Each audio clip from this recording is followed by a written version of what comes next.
ये देख करके गुनाह हो। और बचने का एक तरीका है जो उलमा सूफिया ने बताया है, जो गरीब नवाज की तालीम है, वो तालीम ये है, अल्लाह ताला ने जहाँ तुम्हें हुक्म दिया है रहने का, वहाँ से तुम गैर हाजिर न रहो। जहाँ रहने का तुम्हें हुक्म दिया है वहाँ से गैर हाजिर न रहो, और जहाँ न रहने का हुक्म दिया है वहाँ हाजिर न रहो। जहाँ न रहने का हुक्म दिया है वहाँ हाजिर न रहो। और ट्राई कर लो, दूठो लिख रहे हैं, एक गुड लिख रहा है, एक बैड लिख रहे हैं, एक खैर लिख रहा है, एक शर लिख रहा है, तीनों लिख रहा है। कापी दोनों के पास, दफ्तर दोनों के पास, कलम दोनों के पास, अमल तुम्हारे पास। अब मौका दो, सोचो।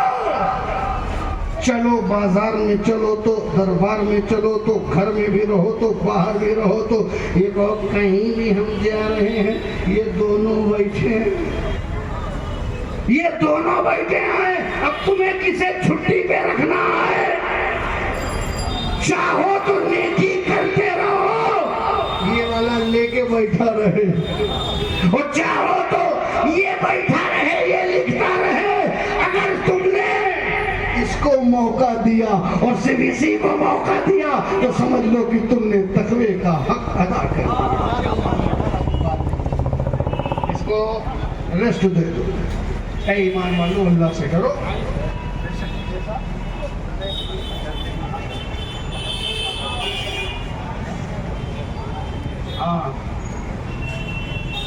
कानून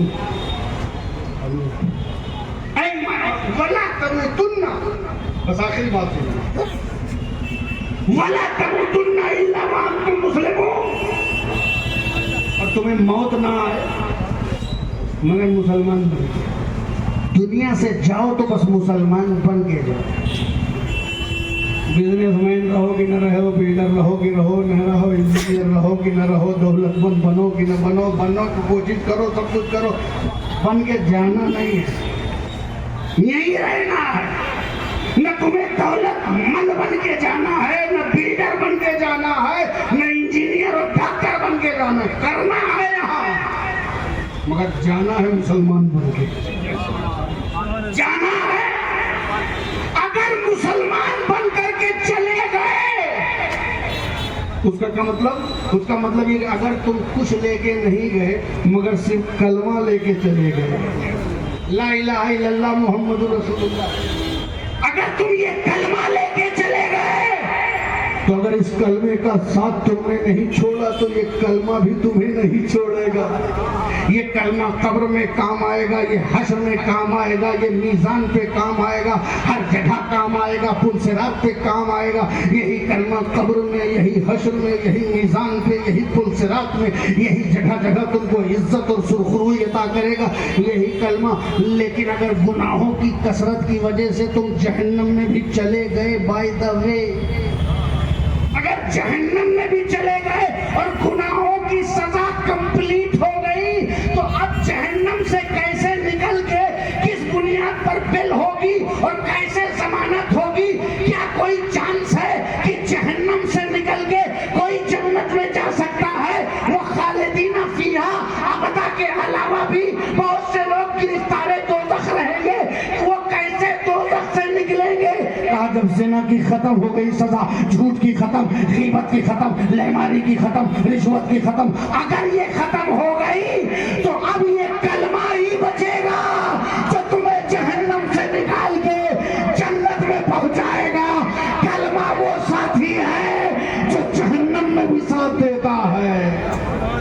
वला तमुतुन्ना इल्ला व अंतुम मुस्लिमून, तुम्हें मौत ना आए मगर मुसलमान बन। अब मुसलमान बन के मर जाओ, अच्छा भाई, थोड़ी सी और बात कर ले के बाद। हाँ,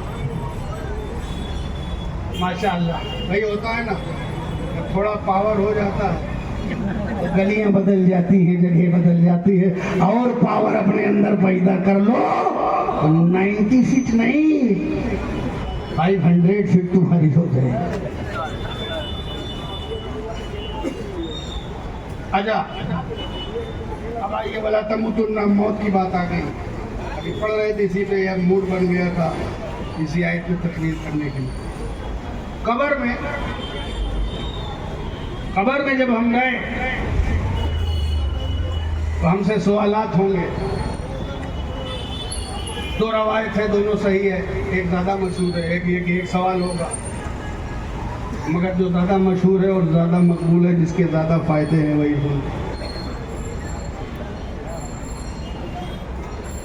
सवाल क्या होंगे? इतना तो मालूम है यार, कुछ तो बोलो। मैंने नारा से मना किया है, इशारा से थोड़ी मना किया। सवाल कहाँ होंगे? 3 क्वेश्चन। बार बार मैं आपकी तवज्जो चाहता हूँ, क्योंकि आप सो गए तो इलाका सो जाएगा। 3 क्वेश्चन होंगे, सबको मालूम है क्वेश्चन, है ना? नहीं होंगे? अरे भैया, ये कब्रिस्तान नहीं है ना, मैं आजाद का फरिश्ता हूँ, और ना तुम मुर्दे हो, काहे डर रहे हो? एक एग्जाम्पल दे रहा हूँ। क्या क्वेश्चन होंगे? 3 क्वेश्चन होंगे। मन रब्बु का, पहला क्वेश्चन, तुम्हारा रब कौन है? जवाब मालूम? जवाब मालूम? क्या जवाब है? रब्बी अल्लाह, मेरा रब अल्लाह है। दूसरा क्वेश्चन, दीनों का, तुम्हारा दीन क्या है? तो आप जवाब देंगे दीन इस्लाम, मेरा दीन क्या है? तभी तो बोला तमुतुन्ना इल्ला व अंतुम मुस्लिमून। कभी कभी अपने को वो भी कह लिया करो जो अल्लाह ने तुम्हारा नाम रखा है। तुम अहले सुन्नत वल जमात हो बेशक, सुन्नी हो बेशक, कि मुसलमान भी, कभी कभी ये भी याद रखो कि अल्लाह ने भी हमारा क्या नाम रखा है। वो सम्माकुमुल मुस्लिमीन, अल्लाह ने तुम्हारा नाम मुसलमान रखा है। तो दूसरा क्वेश्चन है, मेरा दीन इस्लाम है। और तीसरा क्वेश्चन है वो, मा कुंता तकुलु फी शान हाज़र रजुल, इस ज़ाते बाबरकत के बारे में तुम्हारा क्या ख्याल है? तो उसका क्या जवाब देते हैं आप क्या जवाब देंगे उसका? जब सरकार के बारे में पूछा जाएगा तो क्या जवाब देंगे? नहीं मालूम जवाब। हुआ मोहम्मद रसूलुल्लाह या नबीउल्लाह, जो भी दे दीजिए आप, मगर वो भी देखिए आपसे ये सारे क्वेश्चन अरबी में होंगे। मन रब्बु का अरबी में, मा दीनों का अरबी में, मा कुंता तकुलु फी शान हाज़र रजुल अरबी में, और जितने भी जाहिल हैं सब जवाब देंगे। जिन्होंने अरबी नहीं पढ़ी वो भी जवाब देंगे। पता चला जो यहाँ अरबी नहीं बोलता था कब्र में अरबी बोलेगा, इसलिए अब अपनी अरबी दानी पे नाज न करिए, कब्र में एक एक बच्चा अरबी बोलेगा। ठीक है? 3 सवाल होंगे, ये आपको मालूम है, और जवाब भी मालूम है। इम्तिहान की घड़ी है कब्र में। मगर जब दुनिया में, अगर दुनिया में सवालात पहले से आउट हो जाए तो इम्तिहान होगा? नहीं होगा ना? कैंसिल, सेंटर बदल दिया जाएगा, डेट बदल दी जाएगी। क्यों? का पर्चा आउट हो गया है। जब दुनिया में पर्चा आउट हो जाए तो इम्तिहान कैंसिल, सिर्फ सवाल पता चल जाए तो इम्तिहान कैंसिल। यहाँ तुम्हें सवाल भी मालूम है और जवाब भी मालूम है, मगर इम्तिहान कैंसिल नहीं हो रहा है। तुम्हें सवाल भी मालूम और जवाब भी मालूम, मगर इम्तिहान कैंसिल क्यों भाई? इम्तिहान है ना, सवालात होंगे, मन रब्बों का क्वेश्चन होगा, इम्तिहान है। और जब इम्तिहान में सबको मालूम है, धरावी के एक बच्चे को मालूम है, दुकानदार को मालूम है, झावड़ा लगाने वाले को मालूम है, सबको मालूम है कि सवाल क्या है, जवाब क्या है, तो डेट बदलो ना। नए क्वेश्चन तैयार करो, हिडन क्वेश्चन लाओ ना, लेकिन क्वेश्चन ओपन है, वाजे हैं, सबको मालूम है, और इम्तिहान कैंसिल नहीं। ये इम्तिहान क्यों कैंसिल नहीं?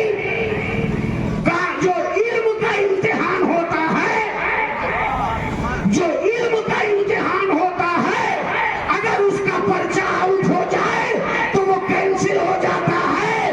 कब्र में इल्म का नहीं, अमल का इम्तिहान होगा। वहां अमल का इम्तिहान, और ये अमल ही का इम्तिहान। अच्छा, अब इसको और एक एग्जांपल से समझ करिए, बात खत्म करता हूँ। अमल का इम्तिहान है, इसीलिए अब अमल वाले जीतेंगे। आज चाहे जितना क्वेश्चन का आंसर मालूम हो, लेकिन जो दिस एंड दैट कर रखा है, जब वहां जाओगे तो अमल की वजह से जवाब देंगे। समझ गए आप? अच्छा, ये क्वेश्चन 3 है, सबको मालूम है ना? इस बच्चे से, इस लड़के से क्या क्वेश्चन? मन रब्बो का। इदरीस अशरफी जैसे बेहतरीन नकीब से क्या क्वेश्चन? मन रब्बो का, मदीनों का। इमाम साहिबान आपसे क्या क्वेश्चन? मन रब्बो का। अशहर बहराइची जैसे पढ़े लिखे शायर से क्या क्वेश्चन? मन रब्बो का। हजरत खालिद अशरफ मद्दजिल्लहुल आली से क्या क्वेश्चन? मन रब्बो का। सड़क छाप जाहिल से क्या क्वेश्चन? मन रब्बो का। मुफ्ती से क्या पूछा जाएगा?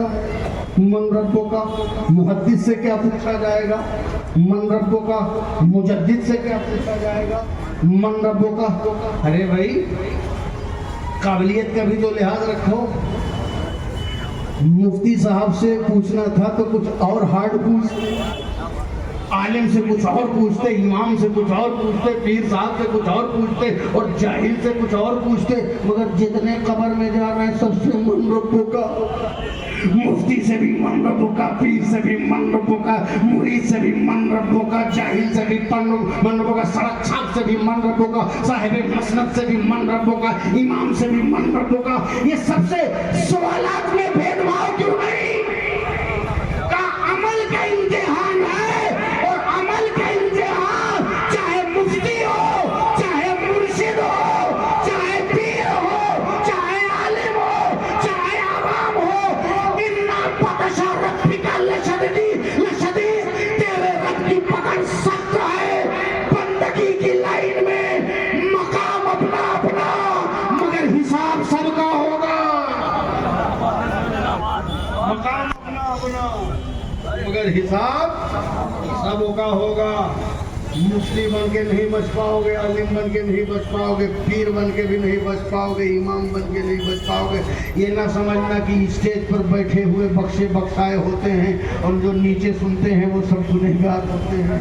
ऐसा नहीं है, सबको ऊपर वाले को भी हिसाब देना है, नीचे वाले को भी हिसाब।